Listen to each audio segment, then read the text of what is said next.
سلام علیکہ یا حبیب سلام علیکہ صلوات اللہ علیکہ. قال اللہ تبارک و تعالی فی کلامہ المجید واعتصموا بحبل اللہ جمیعا ولا تفرقوا. صدق اللہ العظیم. معزز احباب، عزت مآب حضور قبلہ پیر طریقت سید خلیل الرحمن شاہ صاحب دام لطفہ، عزت مآب مکرم و محترم جناب حامد مسعود صاحب زیب سجادہ پاک پتن شریف،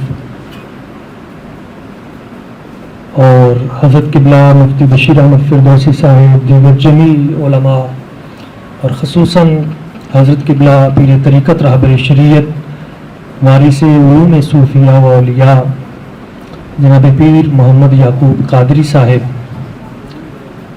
اور عزت مآب مکرم و محترم حضرت قبلہ مفتی محمد خلیل الرحمن قادری صاحب، جمیع عظیم علماء کرام، اللہ کریم کی بارگاہ قدس میں دعا ہے وہ ذات لم یزل آج کی یہ خوبصورت عظیم الشان روحانی محفل پاک اپنی بارگاہ میں قبول فرمائے، اور جن نیک تمناؤں کے ساتھ یہ مشروط ہے اللہ کریم کی ذات برکات وہ برکتیں ہم سب کو عطا فرمائے. مجھ سے قبل قبلہ مفتی صاحب بہت ہی احسن انداز میں توکل پہ گفتگو فرما رہے تھے، اور ابھی میں نے دیکھا سامنے شعر بھی یہی ہے جو غالباً یہاں کے طلباء کی تربیت میں شامل ہے. اسی لیے لکھا گیا ہے کہ اے طائر لاہوتی، اس رزق سے موت اچھی جس رزق سے آتی ہو پرواز میں کوتاہی. یہی خلاصہ تھا. اور صفات سلبیہ اور صفات ایجابیہ میں سے ایجابی جو صفت ہے بندہ مومن کے اندر وہ توکل کی قبلہ مفتی صاحب بیان فرما رہے تھے، اور جس سے آج ہم نے بچنا ہے، جس فتنے کا آج ہمیں سامنا ہے وہ باہمی اختلاف جب انتشار کی صورت بن جاتا ہے تو اس وقت اقوام تباہ و برباد ہوتی ہیں. حسن اختلاف یہ کسی بھی معاشرے کا حسن ہوتا ہے. کبھی ایسا نہیں ہوتا کہ سارے اہل علم کسی ایک بات پہ متفق ہو جائیں. وہ تابش دہلوی کا ایک بڑا خوبصورت شعر ہے، عقل مندوں میں ہوا کرتا ہے کم کم اتفاق، عقل مندوں میں ہوا کرتا ہے کم کم اتفاق، اور احمقوں میں اختلاف رائے ہوتا ہی نہیں. تو اختلاف رائے یہ عقل کی علامت ہوتی ہے، لیکن وہ حسن اختلاف رہے، وہ انتشار نہ بنے. حضرت سیدنا امام اعظم ابو حنیفہ رحمہ اللہ تعالی آپ سے آپ کے شاگرد سینکڑوں مقامات پہ اختلاف کرتے ہیں، وہ حسن اختلاف ہے. صحابہ اکرام کے مابین سینکڑوں مسائل ایسے ہیں جن میں حسن اختلاف موجود ہے. ان فی خلق السماوات والارض واختلاف اللیل والنہار، یہ حسن ہے. مگر جب یہ انتشار بنتا ہے اور پھر اس سے تباہی و بربادی کیا ہوتی ہے. آپ دیکھتے ہیں کہ ائمہ کے درمیان اختلاف کے باوجود حضرت امام شافعی رحمہ اللہ تعالی، آپ کو جب بھی کوئی مسئلہ درپیش ہوتا ہے تو تاریخ بغداد اٹھا کے دیکھ لیجیے، پہلی جلد میں جہاں انہوں نے حضرت خطیب بغدادی نے مزارات اولیاء سے توسل اور شفاعت کے حوالے سے تفصیلی گفتگو کی ہے، تو وہاں حضرت امام شافعی رحمہ اللہ آپ کا بھی وہ عمل پیش کیا ہے کہ آپ فرماتے ہیں جب بھی کوئی مسئلہ مجھ سے حل نہیں ہوتا تھا اور پریشانی بڑھ جاتی تھی تو پھر میں حضرت امام اعظم ابو حنیفہ آپ کی قبر مبارک کا قصد کر کے چلتا تھا، وہاں جا کے حاضری دیتا تھا، وہاں جا کے نفل پڑھتا تھا، ان کے توسل سے میں مانگتا تھا. ابھی میں وہاں سے اٹھتا بھی نہیں تھا کہ اللہ کریم میری وہ مشکل کو حل فرما دیتا. اب اب آپ دیکھیں کہ ابتدا میں ان کے درمیان کس قدر حسن ہے، بعد میں احناف اور شوافے کے درمیان بڑی بڑی لڑائیاں بھی ہوئی ہیں، اور اس پہ وہ میں بات نہیں کرتا، لیکن ان اہل علم کی میں بات کرتا ہوں کہ وہ ایک دوسرے کی قدر و منزلت، احترام، ادب اور ان چیزوں کا کتنا خیال کرتے تھے۔ جب یہ انتشار بن جاتا ہے تو اس کا نتیجہ کیا نکلتا ہے، یہ ایک بات سمجھیے گا۔ واصل بن عطا آپ دیکھتے ہیں کہ یہ معتزلہ کا بانی ہے، حضرت امام حسن بصری رحمہ اللہ تعالی آپ سے اختلاف ہوا، اور وہ اختلاف تھا ابتداً وہ مختصر سا اختلاف تھا، کبیرہ گناہ اس کی حیثیت کیا ہے۔ آج عمومی افراد کو یاد بھی نہیں ہوگا کہ معتزلہ کی بنیاد کون سا مسئلہ بنا تھا، بس اس نے اختلاف کو انتشار بنایا۔ کیسے؟ اپنے استاد سے اختلاف کرتے تو کوئی بات نہیں تھی، مگر کیا کیا، اپنے استاد کی مجلس کے برابر ایک الگ مجلس لگا کے شاگردوں کو خراب کرنا شروع کر دیا، فتنہ پیدا ہو گیا، اور الفتنۃ اشد من القتل۔ نتیجہ کیا نکلا کہ بعد میں پھر ان کے مسائل خمسہ آئے، اس پہ کتابیں آئیں، حضرت امام مالک سے لے کے حضرت سیدنا امام احمد بن حنبل تک، کوڑے اور کتنے ہزار علماء شہید کر دیے گئے۔ اور اسی اختلاف کی نظر پھر جب خلق قرآن کا مسئلہ بنا تو پھر اس کا نتیجہ جا کے ہلاکو خاں کی صورت میں ظاہر ہوا، اور شاید آج ہمیں بھی کوئی ہلاکو خاں ہی آ کے سیدھا کرے گا جو صورتحال بنی ہوئی ہے۔ اللہ تعالیٰ انشاءاللہ نہیں، اللہ تعالیٰ سے معافی مانگے، اب توبہ کریں، معافی مانگیں کہ حالات کس طرف کو جا رہے ہیں اور ہماری ذمہ داری کیا ہے، ہم کس پریشانی کا شکار ہیں۔ یہ ساری کی ساری امت، ہم میں وہ وسعت ظرفی، وسعت قلبی اور حوصلہ وہ کیوں ختم ہوتا جا رہا ہے؟ ہم کیوں ایک اختلاف کو انتشار میں کیوں بدلتے ہیں؟ آپ دیکھ رہے ہیں کہ اس وقت ملک کی صورتحال کیا ہے۔ اس میں سب سے جو بنیادی ایلیمنٹ ہے وہ میں دیکھتا ہوں وہ حسد کا ہے۔ حسد وہ بنیاد ہے جس کی وجہ سے یہ انتشار پھیلتا ہے۔ مثلا بہت سارے احباب کو ہم دیکھ رہے ہیں کہ اصل میں وہ اپنی پرانی کسریں نکال رہے ہیں ایک دوسرے کے خلاف۔ نفس مسئلہ جو ہے اس کو بیٹھ کے گفتگو کے ذریعے حل کیا جا سکتا ہے، مگر جو حسد کی جو کار فرمائیاں ہیں وہ حل نہیں ہو سکتی۔ مجھے ایک لطیفہ یاد آ گیا، اس پہ میں اپنی گفتگو اختتام کی طرف لے جاتا ہوں۔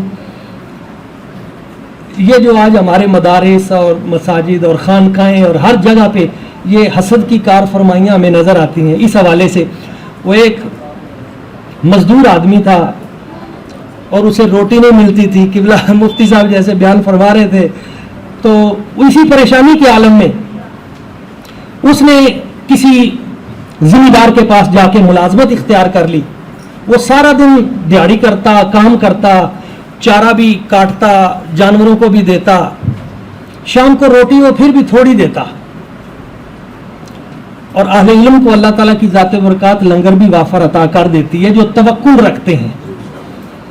اچھا، جب یہ صورتحال ہوئی نا تو شام کو روٹی بھی اسے پوری نہ ملتی، وہ پریشان حال، تو ایک دن کسی سے اس نے شکوہ کیا کہ مجھے تو روٹی بھی پوری نہیں ملتی، تو انہوں نے کہا تم ایسے کرو، فلاں جو دربار ہے نا وہاں پہ چلے جاؤ، وہاں کے سجادہ نشین بڑے سخی ہیں اور نیک ہیں، وہاں جا کے ان کی خدمت کرو، دعا کراؤ ان سے۔ وہ دربار شریف پہ چلا گیا، بزرگوں سے ملا، بابا جی دعا کرو، مجھے کھانا پورا نہیں ملتا، بڑی پریشانی ہے۔ انہوں نے فرمایا بھی تم ایسے کرو، ادھر ڈیرے پہ رہو اور جو بھی لوگ باہر سے آتے ہیں تم ان کو کھانا کھلایا کرو، خدمت کرو ان کی، اور خود بھی کھایا کرو، چھوڑو کام ملازمتیں۔ اس نے چھوڑ دی، بابا جی کی خدمت شروع کر دی، 12 سال خدمت کی۔ 12 سال کے بعد بابا جی خوش ہو گئے اور انہوں نے کہا بھی تو نے میری بڑی خدمت کی ہے، اب مانگ کیا مانگتا ہے؟ اس نے کہا نہیں جی بس۔ اس نے کہا، بابا جی نے کہا نہیں مانگ لے، تیسری بار کہہ رہا ہوں، آخری بار مانگ لے جو مانگ رہے ہیں۔ اس نے کہا حضور اگر پھر دینا ہے نا تو پھر مجھے ایک حویلی دے دیں، بڑی بڑی حویلی ہو میری، مریض آئیں شفا پا کے جائیں، جو خدمت خلق کا فلسفہ ابھی پیش کیا جا رہا تھا۔ بھوکا آئے کھانا کھا کے جائے, پریشان حال آئے اس کے دکھ مٹ جائیں, دنیا آئے میرے پاس اپنی اپنی مشکل حل ہو اس کی. انہوں نے دعا کر دی, اس کی حویلی بن گئی, ہزاروں لوگ آنے لگے, کوئی کسی گاڑی پہ آ رہا ہے, کوئی کسی گاڑی پہ, لوگوں کی مشکلیں حل ہو رہی ہیں. وہ جس چودھری کے وہ پٹھے یعنی چارہ ڈالا کرتا تھا, زمین پہ کام کیا کرتا تھا, وہ چودھری صاحب نے سوچا ابھی یہ بندہ کل تک میرا ملازم تھا, کمی تھا, میرے ڈیرے پہ یہ چارہ ڈالتا تھا, آج اس کو کیا ہوا ہے, اس کی حویلی بن گئی, لوگ دور دور سے آتے ہیں, دعائیں کراتے ہیں, کھانا کھاتے ہیں, لنگر چل رہا ہے اس کا, اس کو یہ سارا کچھ ملا کہاں سے ہے. وہ تلاش میں نکل پڑے. وہ چودھری صاحب کو پتہ چل گیا کہ فلاں بابے سے ملا ہے. چودھری صاحب بابے کے پاس چلے گئے, بابا جی کی خدمت شروع کر دی, 12 سال خدمت کی. 12 سال کے بعد بابا جی نے فرمایا ہاں بھائی بتا کیا چاہتا ہے, بڑی خدمت کی ہے تو نے, مانگ کیا مانگتا ہے. اس نے کہا بابا جی مجھے کچھ دو نہ دو, اس کا ڈیرا بند کرو. وہ حویلی جو ہے نا وہ مجھ سے ہضم نہیں ہو رہی, تو مجھے کچھ نہ دو لیکن اس کا کھاتا بند کرو. تو یہ وہ پرابلم ہے ہمارا کہ فلاں کے پاس گاڑی اچھی کیوں ہے, فلاں کا ادارہ بڑا کیوں ہے, فلاں ادارے میں بچے زیادہ کیوں پڑھتے ہیں, اس پیر کے مرید زیادہ کیوں ہیں, اس کی خانقاہ بڑی کیوں ہے. تو یہ جو پریشانی ہے ہمارے لیے, اس سے یہ فتنے جنم لیتے ہیں. خدا را ہم ایک دوسرے کا احترام کریں, ایک دوسرے کو عزت دیں, اور ایک دوسرے کی غیر موجودگی میں اس کی تعریف کریں. اور آخری بات وہ یہ ہے کہ ہم اہل سنت کا جو امتیاز ہے وہ ادب ہے. ادب پہلا کرینہ ہے محبت کے کرینوں میں, اور آخری کرینہ بھی ادب ہے. وہ جو قرآن مجید میں نا لا تقولوا راعینا, رائنا نہیں کہنا, اس کے اندر فلسفہ یہی تھا کہ ہر وہ لفظ, ہر وہ عبارت جس سے بے ادبی کا شبہ پیدا ہو, کل کو اسے کسی نہ کسی قسم کا کوئی فتنہ پیدا ہونے کا اندیشہ ہو, تم اس لفظ کو ختم کر دو. اگرچہ تمہاری مراد وہ نہیں, اگرچہ جو لوگ تمہارے ساتھ ہیں ان کی مراد وہ نہیں, مگر اس سے فتنہ جنم لے سکتا ہے. ہر وہ لفظ, وہ عبارت جس سے اس طرح کا کوئی لفظ, کوئی فتنہ, کوئی شر آپس میں انتشار کی صورت اختیار کرے, تم اس لفظ کو ختم کر کے اس کی جگہ پہ اچھا لفظ استعمال کرو. اتنی بات تھی, اور ذرا سی بات تھی اندیشہ عجم نے جسے بڑھا دیا ہے فقط زیب داستان کے لیے. جی نہیں, وہ آپ ذرا مہربانی کریں اور تھوڑا سا وہ جو کتابیں ہیں اور تحریریں ہیں اور فلاں نے یہ لکھا ہے, فلاں نے دیکھیں جب ہم کتابوں میں جاتے ہیں نا پھر آگے, تو اس سے پھر بہت کچھ نکلتا ہے, پھر پتہ نہیں کیا کیا لوگوں نے لکھا ہے. فتنے اگر ختم کرنے ہیں آپ کو, اس وقت 3 بڑے ایلیمنٹ کا سامنا ہے. اس وقت آپ کو پوری دنیا میں, اسلامی سلطنت میں اور خاص طور پہ پاکستان میں اس وقت رفت کا سامنا ہے.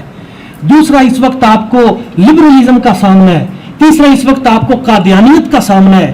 اور یہ پاکستان میں تینوں اکٹھے یکجا ہو کر آپ لوگوں کے خلاف متحد ہو چکے ہیں, اور پتہ نہیں ہمیں کیا ہے کہ ہم آپس میں کیوں متحد نہیں ہو رہے.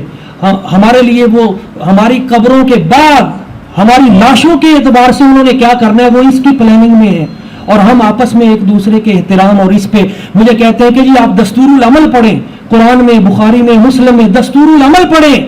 تو میں نے کہا یار دستور العمل ٹھیک ہے مگر تھوڑا سا دستور العقل بھی پڑھ لیں کہ عقل کا بھی کچھ نہ کچھ دستور ہے, اور ہمیں اس وقت اسی چیز کی ضرورت ہے. اللہ کریم کی بارگاہ قدس میں دعا ہے وہ ذات لم یزل ہم سب کو اتحاد و اتفاق کی دولت عطا فرمائے. میں پھر شکریہ ادا کرتا ہوں قبلہ پیر صاحب کا, آپ نے اس پرفتن دور میں یہ خوبصورت گلدستہ علماء کا سجایا اور ہم سب کو سوچنے کا بھی موقع عطا فرمایا. بہت شکریہ.